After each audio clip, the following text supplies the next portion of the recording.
자, 모두들 반갑습니다. 강태공입니다. 자, 금요일은 양자 컴퓨터 아이온큐보다도 더 미친 듯이 올라갈 수 있을 만한 월가에서 적극 추천하는 이 기업이 무엇인지 오늘 방송을 통해서 좀 이야기해 보려고 하니까 방송 전 늘 말씀드리는 여러분들의 좋아요, 구독하기, 댓글까지는 너무나 많은 힘이 된다 말씀드리면서 오늘 방송 시작해 보도록 하겠습니다. 자, 일단은 오늘도 좋은 흐름이에요. 자, 양자 컴퓨터 관련되는 섹터들이 다 전체적으로 강하게 움직여주고 있고요. 자, 오늘은 아무래도 또 역시나 D-Wave 퀀텀이 다시 한 15%, 16% 정도 상승을 해주면서 이 양자 컴퓨터 관련되는 섹터들을 견인한 게 아닌가 좀 생각해 보고 있습니다. 물론 현재 지금 뭐 아이온큐 같은 경우도 이슈가 없다라고 할 수는 없어요. 근데 아이온큐의 어제 뭐 이슈, 굳이 아이온큐가 왜 올랐을까요? 한다라고 하면은 어제 나온 뉴스는 어떤 뉴스였느냐? 보다시피 이제 뭐 호주 기업과의 뭐 이런 이머전시 퀀텀과의 전략적 협력을 통해 아시아 태평양 전역으로 사업을 확장하겠다라는 뭐 그런 내용이었어요. 그러니까 사실 뭐 이거를 봤을 때는 아이온큐에 어떻게 보면 호재는 호재겠죠. 근데 뭐 여기도 나와 있다시피 뭐 차세대 전자장비 및 소재를 공동 개발하여 뭐 이온 트랙 기술을 뭐 기존 더 발전시킬 거다. 뭐 현재 뭐 호주와에 뭐 할 거다. 양자 기술에 대한 수요가 호주에 엄청나게 높기 때문에 아이온큐와 협력하여서 호주의 양자 혁신을 발전시킬 거다. 뭐 이런 이야기의 내용들이에요. 그러니까 지금 무슨 말이냐고 하면 어쨌든 아이온큐가 글로벌적으로 전 세계적으로 역시나 영향력을 끼치고 있다. 뭐 이 정도. 그러니까 뭐 어찌 보면 이게 나쁜 건 아니에요. 분명히 좋은 내용이죠. 그럼에도 중요한 건 뭐냐고 하면은 어제 D-Wave 퀀텀이 15% 오를 동안 아이온큐가 이제 3% 올랐다라고 하면은 사실상 얘기했죠. 양자 컴퓨터 어떤 기업이 나쁘다 좋다를 우리가 이제 논할 때가 아니라 양자 컴퓨터의 테두리 안에서 다 같이 움직이고 빠지고 할 거라고요. 그러다 보니까 어제 같은 경우는 이제 아이온큐 주도라고 보기는 어렵고 D-Wave 퀀텀의 주도하에 뭐가 되었다? 양자 컴퓨터가 급등했고 그 과정에서 아이온큐도 뭐 해당 뉴스로 올랐던지 반사익을 받아서 올랐던지 상승할 수 있었다라 보는 게 좋겠죠. 실질적으로 그 외에 뭐 다른 기업들 같은 경우는 뭐 관련 뉴스 보도 자료가 하나도 없었기 때문에 자, 그런 거에 D-Wave 퀀텀 같은 경우는 어떤 보도 자료가 있었느냐, 어떤 긍정적인 모멘텀이 있었느냐를 놓고 이야기해 본다라고 하면은 사실 D-Wave 퀀텀도 엄청나게 좋은 뭐 공시 이런 건 없었어요. 근데 딱 하나가 뭐가 있었냐고 하면요, 어제 발표된 게 뭐다? 자, D-Wave 퀀텀의 주식이 자, 새로운 펜을 확보하다. 그러니까 새로운 펜이란 건 우리가 그냥 말 그대로 그 펜이에요. 펜, 여러분들 아는 펜, 우리 뭐 그 연예인 펜이라든지 뭐 그런 펜입니다. 그래서 지금 보면은 말 그대로 새로운 펜이라는 거는 새로운 애널리스트, 월가에서 새로운 애널리스트가 이제 D-Wave 퀀텀의 매력적인 투자 기회다라고 하면서 굉장히 긍정적으로 보기 시작했다라는 거예요.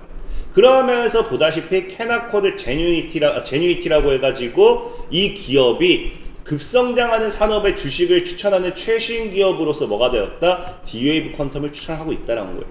그래서 이 그룹의 이 기업의 누구? 분석가가 있죠. 애널리스트가 있죠. 분석가 킹슬리 크레인이라고 하면서 이 사람이 목표가를 상향하기 시작했고요. 자, 그러면서 크레인이 말하기를 우리는 투자자 포트폴리오에 포함될 만한 가치가 있다. 뭐가 D-Wave 퀀텀이 굉장히 매력적인 투자 기회를 제공한다고 덧붙였다라고 이야기를 하면서 어제 이 D-Wave 퀀텀에 대한 이 적극 매수 추천, 이런 목표가 상향, 이런 이야기들이 나오면서 D-Wave 퀀텀이 또 주가 상승 탄력을 받았다는 거거든요. 근데 재밌는 게 이거 최근에도 제가 영상 찍었었죠. 최근에 영상 찍은 건 뭐예요? CNBC에서 짐 크레머라는 인물이 뭐했다? D-Wave 퀀텀에 있어서 정말로 긍정적인 보도자료를 내뿜으면서 D-Wave 퀀텀이 5일 전에 그냥 말도 안 되는 미친 상승을 했다라고 제가 이야기를 했죠.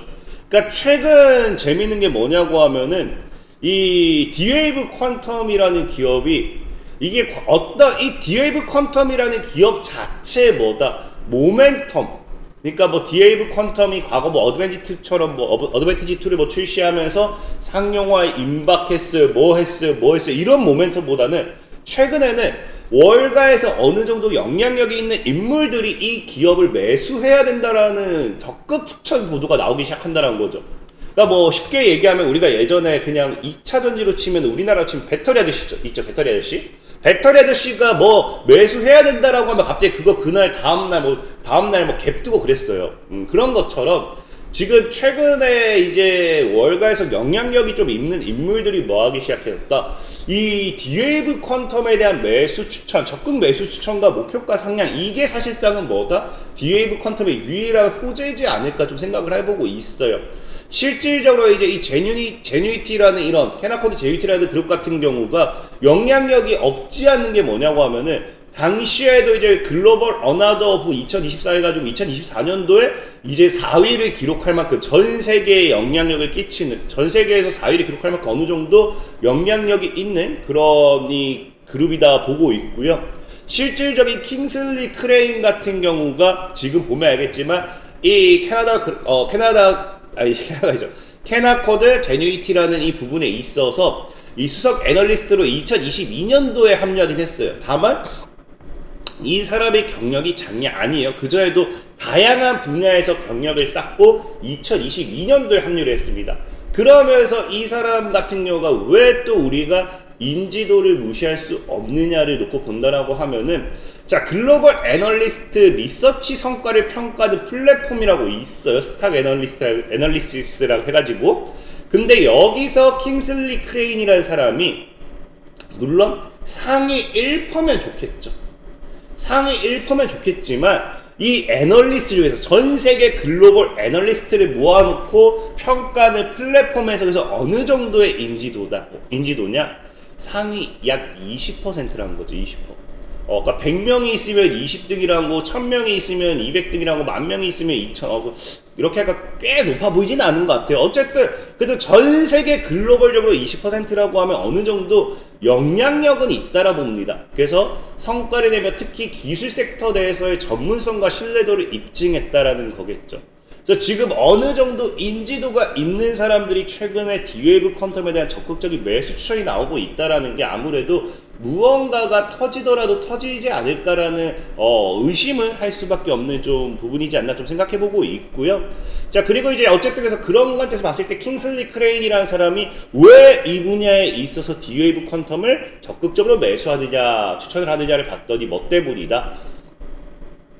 일단 디웨이브 같은 경우는요, 매년 연구개발에만 3,500만 달러 이상의 투자를 해오면서 양자 컴퓨터에 대한 부분에 적극적인 혁신을 주도해왔다라고 보고 있어요.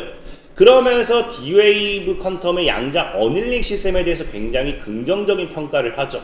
그래서 아무리 봐도 내가 봤을 때는 양자 시스템에 있어서 뭐 이온 트랩이라든지 이런 것들도 있겠지만 양자 어닐링이 우주 회사 자체의 표현을 빌리자면은 굉장히 굉장한 게 아닌가라고 생각한다. 뭐 그런 부분이고요.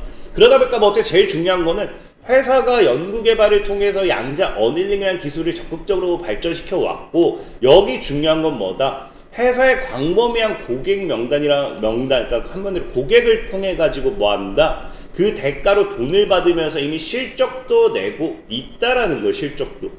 그러면서 지금 앞으로 수익 기반이 지속적으로 성장함에 따라 가지고 시스템 판매는 뭐 강력한 보조 수익을 뭐 얘기하면서 추 실적에 대한 성장성에 대한 기대가 굉장히 크다라는 거겠죠. 근데 이거를 부정하지 못하겠는 게 이미 실질적으로 뭐 했어요?